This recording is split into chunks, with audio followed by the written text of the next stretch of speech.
और ये जो टॉपिक हमने लिया है लिखा है shortest distance between two lines.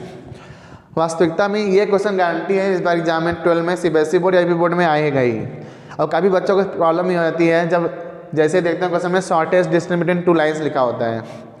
तो भाई हमने टू लाइंस ऐसी ली है जो पैरेलल नहीं है, स्क्यू है, ठीक है। क्या सर? स्क्यू। तो हमने पहली लाइन का क्वेश्चन लिखा हुआ है x minus x1 by a1 y minus y1 b1 z minus z1 by c1। a1 b1 c1 क्या है? डायरेक्शन रेशियोस हैं, डायरेक्शन रेशियो।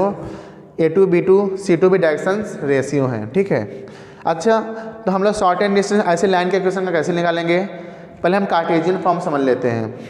तो कार्टेशियन फार्मूला देखिए लिखा है SD, मतलब shortage distance x2 minus x1 y2 minus y1 z2 minus z1। Determinant में हमने लिखा हुआ है और डायरेक्शन रेशियो सही लिखना है, a1 b1 c1 a2 b2 c2। Sir ये कहाँ से आ गया? x2 माइनस x1 कहाँ से आएगा? यहाँ से देखो x minus x1 y1 z1। यहाँ से आप कंपेयर करके कोई भी क्वेश्चन आएगा निकाल लोगे। a1 b1 c लिख के ये लिखा है b1, ठीक है, b1 a2 b2 c2। अब देखिए रूट में क्या है, ये काफ़ी याद नहीं होता। b1 c2 minus b2 c1 का whole square plus c1 a2 minus c2 a1 का whole square plus a1 b2 minus a2 b1 का होल स्क्वायर। इसको याद करना बहुत ही कॉम्प्लिकेटेड है, लेकिन अगर आप जितने ज़्यादा आप प्रैक्टिस करोगे तो आसानी से यू कैन डू। अच्छा ये ठीक है सर, कार्टेशियन फॉर्म ये होता है। वेक्टर फॉर्म देख लो इसका, r equal to a1 plus lambda b1 r equal to a2 plus lambda b2, ठीक है। अगर इसका वेक्टर फॉर्म देखा जाए तो फार्मूला तो बहुत डिफरेंस है। b1 क्रॉस b2 डॉट है, क्रॉस नहीं, डॉट a2 माइनस a1 अपान b1 क्रॉस b2। सर कौन ज़्यादा आसान रहेगा? मेरे समझ से अगर आप इसको करने लगोगे तो बहुत टाइम लग जाएगा, जो कार्टेशियन फॉर्म वाला है। Vector form is very easy. ज़्यादातर हम लोग प्रीफर ये करते हैं कि एग्जाम में हम लोग वेक्टर फॉर्म यूज करें। अगर कुछ नहीं बोला है कि कार्टेशियन फॉर्म से सॉल्व करो या वेक्टर फॉर्म से, तो मैं प्रीफर करता हूँ कि आप वेक्टर फॉर्म से सॉल्व करें। तो आइए आज कुछ क्वेश्चन डिस्कस करते हैं, तब आपको जाके क्लियर होगा, ठीक है। तो आप इसको नोट करिए, फिर मैं आगे एक्सप्लेन कर लेता हूँ।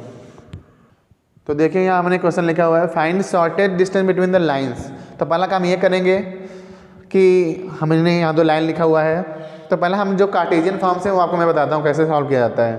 तो देखो ये इक्वेशन का हम लोग कंपेरिजन इससे करेंगे जो स्टैंडर्ड इक्वेशन है x minus x1 by a1 y minus y1 by b1 z minus z1 by c1 x minus x2 by a2 and so on लिखा हुआ है, आप देख सकते हो।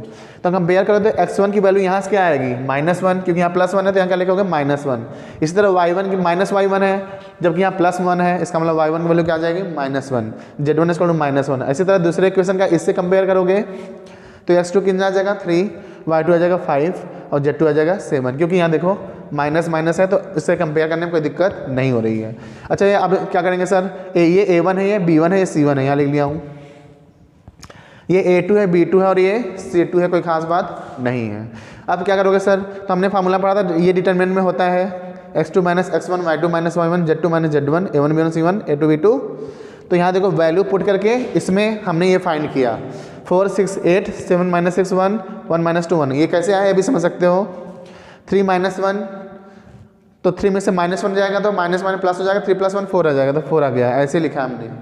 फिर एक फार्मूला और होता रूट में b1 c2 minus b2 c1 का whole square plus c1 a2 minus c2 a1 का whole square plus a1 b2 minus a2 b1 का होल स्क्वायर। ये फाइंड करोगे, वैल्यू पुट करके सारा दिया हुआ है तो आ गया √116। अब आते हैं शॉर्टेज डिस्टेंस पे, हो गया काम।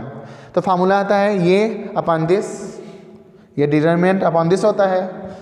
ये तो फार्मूला है शॉर्टेज डिस्टेंस का, ठीक है। तो इसका हमने वैल्यू यहाँ पे रखा है, देखिए standard deviation shortage distance is what? Magnitude यानी मॉड्यूलस ऑफ -160 अपॉन √160। तो मॉड्यूलस में कोई वैल्यू नेगेटिव होती नहीं है तो उसको पॉजिटिव ले लेंगे तो बचे, और स्लाइस कर देंगे तो आ जाएगा √116। तो इसको लिख सकते हो 4 × 29 रूट में, तो 4 का स्क्वायर रूट निकल जाएगा 2 आ जाएगा, तो आंसर आएगा 2√29। तो ये था आपका कार्टेशियन फॉर्म आया था, ठीक है। अब पढ़ेंगे वेक्टर फॉर्म क्या है। तो इसी क्वेश्चन को हम लोग अब वेक्टर फॉर्म में सॉल्व करेंगे, वो क्या है वो देखते हैं। तो वेक्टर फॉर्म में इसको बहुत आसान हो जाता है, जब भी आपने देखा बहुत लॉन्ग था ना, तो वेक्टर फॉर्म बहुत आसान हो जाएगा। देखो कैसे, सबसे पहले इसको हम वेक्टर फॉर्म में ले लेंगे। a1 कैसे लिखेंगे? -i - j - k। अब सर कहोगे a1 ही क्यों लिख रहे हो? तो मैं याद दिला दूँ फार्मूला क्या होता है स्टैंडर्ड डेविएशन का वेक्टर फॉर्म में। तो वो होता है b1 cross b2 dot A2 vector minus A1 vector, सब वेक्टर ही है यहाँ पे, और इस पूरे का mod upon B1 cross B2 होता है। इसमें कोई खास बात नहीं है। अच्छा भाई साहब, इतना समझ में आ गया। तो हम इसीलिए B1 B2 निकाल रहे हैं। A1 कैसे निकाला, देखो यस +1 है तो हम यहाँ क्या लिखेंगे -1 माइनस आई, यहाँ भी +1 है तो -j, यहाँ +1 है तो -k। अच्छा सर, तो सर इसको कैसे लिखोगे, यहाँ तो -3 है तो इसको प्लस लिखना है, 3i 5j + 7k। ओके, अब आती है B1 लिखने की बात, तो जो डायरेक्शन रेशियोज होते हैं उसी को लिखेंगे, तो 7i - 6j + k। और B2 कैसे लिखेंगे, i - 2j + k। ऐसे आपको डायरेक्ट सोचना है, ज़्यादा दिमाग नहीं लगाना है। अब आते हैं, सबसे पहले लिखा है यहाँ फॉर्मूला में B1 क्रॉस B2, तो B1 क्रॉस B2 फाइंड कर लेते हैं यहाँ पे, B1 क्रॉस B2। तो वैसे इसको i j k, i का कॉफिशिएंट देखो 7 - 6 1, 7 - 6 and 1। B2 में आ जाओ, 1 - 2 1, 1 - 2 and 1। इसको सॉल्व करोगे तो i लोगे 6 - 6 + 2 -j 7 - 1 प्लस क्या लोगे, -14 के लेना है पहले, के प्लस लेते हैं, माइनस लेते हैं, फिर प्लस लेते हैं, ऐसे चलना होता है।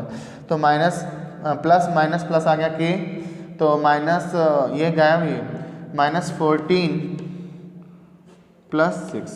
ओके गाइस, तो ध्यान से समझो तो कितना आ गया, ये -4i -6j और प्लस -14 है ना, माइनस, तो -8k।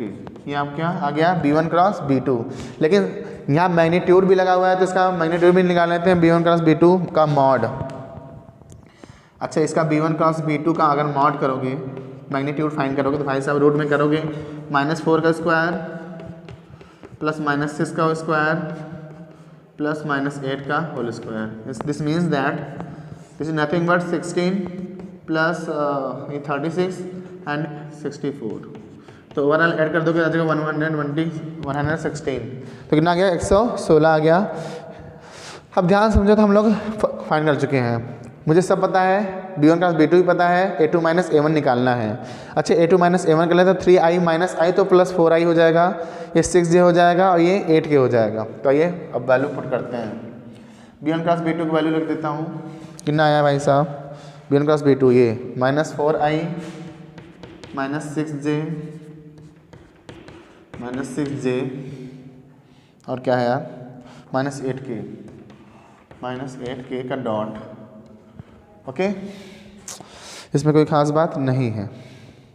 आगे देखते हैं, डॉट A2 - A1, तो देखो यहाँ है 3i में से -i क्या था, 4i जाए, 4i + 6j, 4i + 6j, और 7k में से माइनस क्या गया तो 8k + 8k का mod upon B1 cross B2 कितना आया, रूट 116।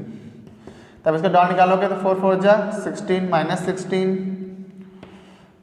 -36 और -64, और नीचे क्या है, रूट 116। इसका मतलब ऐड करो कितना आ जाएगा, मॉड में -116 अपॉन रूट 116, यानी आ जाएगा 116 अपॉन, अब स्लाइस कर दो जैसे हमने बताया था, 116 अपॉन 116 से रूट से मल्टीप्लाई कर दोगे, आई होप आपको दिख रहा होगा, तो हो जाएगा 116 अपॉन,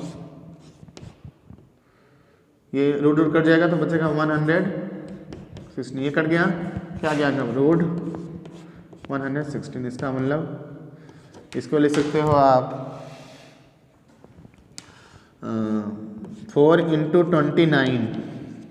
अब देखो 4 का स्क्वायर रूट 2 होता है, 29 नहीं होता, तो आंसर आ क्या हमारा 2√29। तो मैं आपको आंसर यहाँ भी ले सकता हूँ ऊपर, स्टैंडर्ड जो आपका शॉर्टेड डिस्टेंस आया वो आ गया 2√29। This is your answer. तो आज हमने आपको दोनों मेथड बताया कि what is the Cartesian form method and vector form method. तो आप आई होप आपको कौन सा अच्छा लगा हो, आप आसानी समझ सकते हो कि मुझे भी वेक्टर फॉर्म आसान लगता है और कार्टेशियन फॉर्म थोड़ा लॉन्ग लगता है तो वो भी आसान, कोई खास बात नहीं है। तो आज के लिए इतना ही, थैंक्स फॉर वॉचिंग, जय हिंद।